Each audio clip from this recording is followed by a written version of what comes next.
नमस्कार मु नवनीता मु मो चैनल को आपन स्वागत जनाऊँगी। मो चैनल मु आज आपन शिखाई जाऊँगी चिंगुड़ी पत्र पोड़ा। आसतु जान रखा ताप आवश्यक सामग्री सब चिंगुड़ी मु नहीं आप देखिपे गोटे 100 ग्राम बड़ साइज चिंगुड़ी नहीं। कखारू पत्र बहुत बड़ बड़ पत्र को सफा कर धोई देछि भले धोईक नहीं। लुण स्वाद अनुसार गोटे मीडियम साइज पियाज कटा बेसर सोरिष जीरा रसुण सुखिला लंका दे बाटी दीटा टमाटो कटा टिके हल्दी गुंड टिके लंका गुंड टिके मसला कखारू पत्र को केमती मु सजै रखी आपण माने भी ताको एमती सजै रखी दियंतु।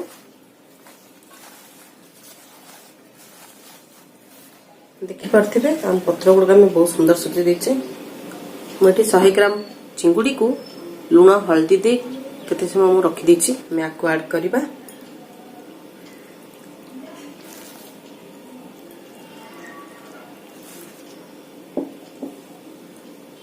एथिरे गोटे बड़ स्पून बेसर रखी बेसर बटा सोरिष जीरा बटा आपण आकु भी ऐड करंतु।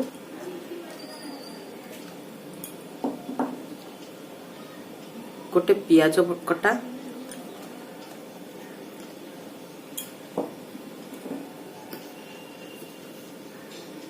लूण लूण स्वाद अनुसार पकेबा आपण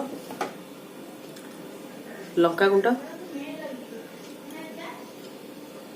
टिके गरम मसला और टिके हल्दी कटा हितिबा टमाटो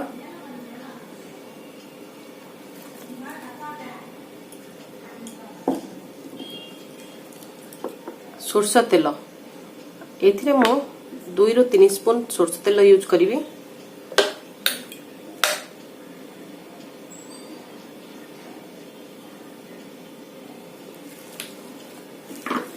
चलते आपको हमें भल रूपे मिसई देबा।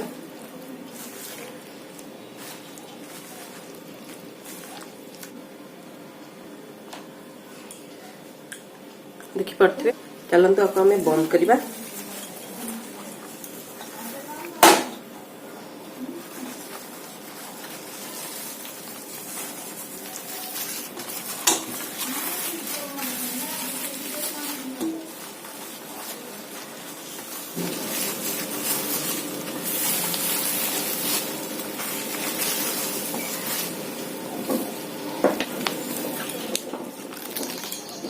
देखो आपको भल कि बांधे देबा भल रूपे बांधदेले ये खोलबनी।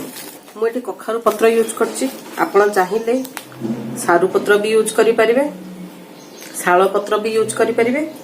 सारू पत्र यूज कले बहुत भल स्मेल आसीबो। देखंतु बहुत सुंदर मु बांधि देछि। एबे हमें गैस ऑन करिबा।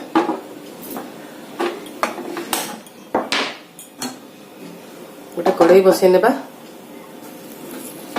से कढ़ाई रे हमें एटा को रखिकिनी गोटे कभर तार बंद कर देबा। कभर बंद करके हमको ताको गोटे 5 मिनिट छाड़ीबा। हमर एटी 5 मिनिट हेई सारलानी। आसंतु देखिबा कोन हेइछि हमर।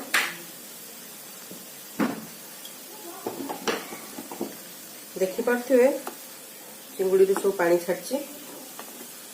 देखंतु बाहरछि पानी सब।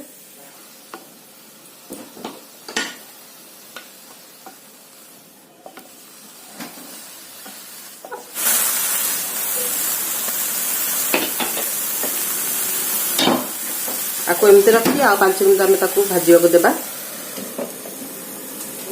देखिपे पत्र पोड़ा बहुत सुंदर पोड़ी जाइए। मुझे नॉनस्टिक कढ़ाई यूज करछि। आपण चाहिए लुहा कढ़ाई रस कढ़ाई माटी पलम जो भी करें। देखिपे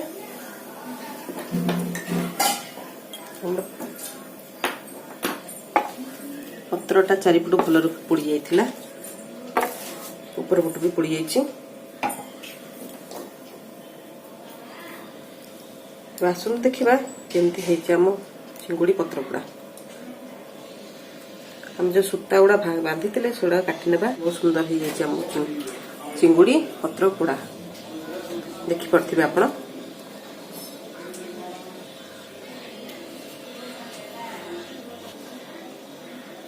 आपन जदि मो रेसिपी भल लागिला ताहले मो चैनल को लाइक करंतु एंड सब्सक्राइब करंतु आउ कोन आपण पई नुवा रेसिपी नै कि आसीबी प्लीज मते कमेंट रे जणांतु थैंक यू।